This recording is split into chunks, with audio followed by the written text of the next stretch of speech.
नमस्ते और स्वागत है आपका हमारे आज के इस सेशन में।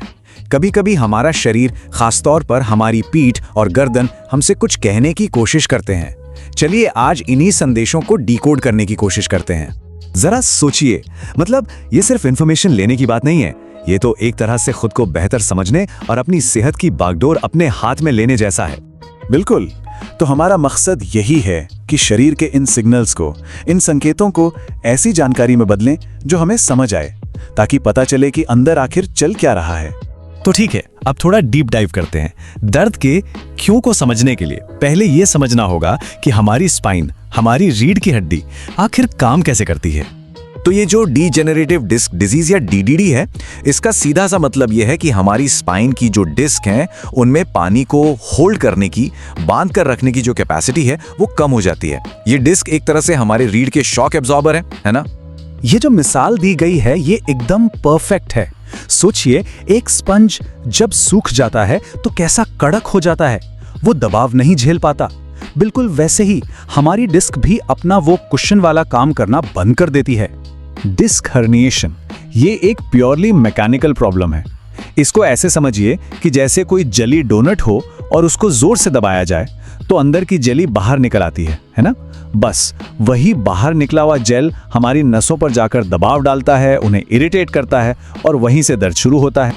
और ये देखिए, ये है डोमिनो इफेक्ट। एक चीज कैसे दूसरी को गिराती है। जैसे ही डिस्क की हाइट कम हुई, सारा का सारा लोड, सारा वजन पीछे के छोटे छोटे फैसेट जॉइंट्स पर शिफ्ट हो जाता है। और प्रॉब्लम ये है कि वो जॉइंट्स इतना लोड उठाने के लिए बने ही नहीं है। नतीजा, वो घिसना शुरू हो जाते हैं। अब बात करते हैं स्पाइनल स्टेनोसिस की। इसको समझने का सबसे अच्छा तरीका है ट्रैफिक जैम। मतलब हमारी स्पाइनल केनाल, वो रास्ता जहां से नसें गुजरती हैं, वो तंग हो जाता है, सिकुड़ जाता है। इससे क्या होता है, रीढ़ की हड्डी और नसों के लिए जगह कम पड़ जाती है और उन पर दबाव बनने लगता है। ये वाला पॉइंट बहुत ही इंटरेस्टिंग है। तो ये जो मायोफेशियल पेन है, ये मसल्स के अंदर एक तरह का एनर्जी क्राइसिस है। होता यह है कि मसल्स के जो रेशे होते हैं, उन्हें रिलैक्स करने के लिए एक एनर्जी चाहिए होती है, जिसे एटीपी कहते हैं। जब उसकी कमी हो जाती है तो वो बेचारे रिलैक्स ही नहीं कर पाते और एकदम गांठ की तरह तन जाते हैं। इन्हीं को हम ट्रिगर पॉइंट्स कहते हैं। तो ठीक है, हमने मैकेनिक्स तो समझ ली कि शरीर में क्या गड़बड़ हो रही है, पर अब सवाल यह है कि ऐसा हो क्यों रहा है। तो चलिए अब मैकेनिक्स से आगे बढ़ते हैं और देखते हैं कि हमारी रोज की आदतें, हमारी डेली लाइफ इन प्रॉब्लम्स को कैसे पैदा करती है। एक सेकंड के लिए रुकिए और बस ये महसूस कीजिए कि अभी सिर कहाँ है। क्या वो कंधों के ठीक ऊपर है या फिर फोन या स्क्रीन देखने के चक्कर में आगे की तरफ झुका हुआ है। ये एक छोटा सा चेक इन ही बहुत कुछ बता देता है। यहाँ साफ साफ फर्क देखा जा सकता है।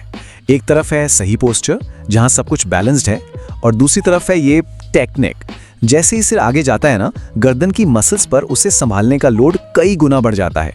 ये सिर्फ एक बुरी आदत नहीं है, ये एक बायोमैकेनिकल ओवरलोड है जो धीरे धीरे वक्त के साथ हमारी स्पाइन को नुकसान पहुंचाता है।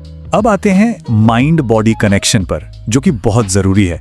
ये लाइन बहुत पावरफुल है कि हमारा इमोशनल स्ट्रेस, हमारा तनाव हमारी मसल्स को सीधे सीधे सिग्नल भेजता है कि भैया खतरे में हो, तैयार हो जाओ। और हमारी मसल्स क्या करती हैं, वो लगातार एक डिफेंस मोड में, एक बचाव की मुद्रा में तनी रहती। ये एक पूरा का पूरा चेन रिएक्शन है। देखिए, स्ट्रेस होता है तो बॉडी फाइट और फ्लाइट मोड में चली जाती है।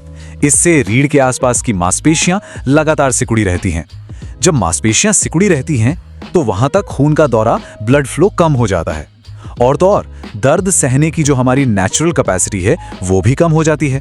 और ये सब मिलकर एक ऐसा दुष्चक्र बना देता है जिससे बाहर निकलना मुश्किल हो जाता है। तो सवाल ये है कि अब इसका करें क्या। सिर्फ प्रॉब्लम की बात तो नहीं करनी है। तो चलिए अब सॉल्यूशन की तरफ बढ़ते हैं और जानते हैं कि कैसे हम अंदर से अपनी बॉडी को मजबूत बना सकते हैं। और इसकी शुरुआत होते हैं हमारे खाने से, हमारे न्यूट्रिशन से। बिल्कुल जैसे घर बनाने के लिए मजबूत ईंटें चाहिए होती है ना, वैसे ही हमारी स्पाइन को रिपेयर होने और हेल्दी रहने के लिए सही पोषक तत्व, सही न्यूट्रिएंट्स चाहिए। ये सिर्फ हड्डियों की बात नहीं है, ये हमारी डिस्क, हमारी मसल्स, लिगामेंट्स सबके लिए जरूरी है। ये स्लाइड बहुत बहुत जरूरी है। यहाँ हर एक न्यूट्रिएंट का अपना एक खास रोल है। जैसे मैग्नीशियम को देखिए, ये एक नेचुरल मसल रिलैक्सर की तरह है। वहीं ओमेगा 3 ये शरीर की सूजन से लड़ता है। फिर आता है विटामिन B12, ये हमारी नसों के ऊपर जो प्रोटेक्टिव लेयर होती है उसे मेंटेन करता है। विटामिन C अरे ये तो टिश्यू को रिपेयर करने के लिए सुपर हीरो है। और सल्फर, ये हमारे कनेक्टिव टिश्यू को लचीला बनाए रखता है।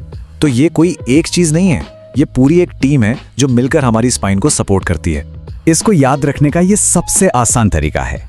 मैग्नीशियम यानी द मसल रिलैक्सर। जब भी मसल्स में अकड़न हो, ऐंठन हो, तो समझ जाइए कि मैग्नीशियम का रोल बहुत बड़ा हो सकता है। और ओमेगा 3 ये है द इन्फ्लेमेशन टेमर, यानी सूजन को काबू करने वाले। शरीर के अंदर जो छुपी हुई सूजन होती है ना, वो धीरे धीरे हमारी डिस्क को नुकसान पहुंचाती है। ओमेगा 3 एक तरह से शरीर के फायर डिपार्टमेंट का काम करते हैं, उस आग को बुझाने का। विटामिन सी ये है द कोलेजन बिल्डअप। कोलेजन क्या है? वो गोंद, वो ग्लू जो हमारे शरीर को जोड़ कर रखता है। और विटामिन सी उस गोंद को बनाने के लिए सबसे जरूरी चीज है, खास तौर पर जब डिस्क और लिगामेंट्स की मरम्मत की बात आती है। और आखिर में सल्फर, ये है द इलास्टिसिटी मेंटेनर। मतलब ये हमारे टिश्यूज को मुलायम और लचीला रखता है ताकि उनमें अकड़न ना आए और वो आसानी से मूव कर सकें। तो कुल मिला के बात क्या है? बात यह है कि जब हम सिस्टम को समझते हैं, मतलब ये जानते हैं कि हमारी बॉडी काम कैसे करती है, और साथ ही अपनी रोज की आदतों में छोटे छोटे सुधार करते हैं, तो यही रास्ता हमें एक मजबूत और लचीली स्पाइन की तरफ ले जाता है। और देखिए, सब कुछ एक ही दिन में नहीं बदलना है।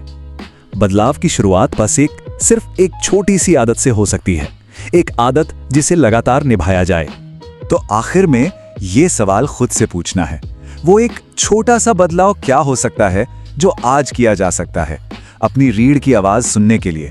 हो सकता है वो बस अपने बैठने का तरीका ठीक करना हो, या हर घंटे में एक छोटा सा स्ट्रेच ब्रेक लेना हो, या फिर अपनी डाइट में कोई एक अच्छी चीज शामिल करना हो।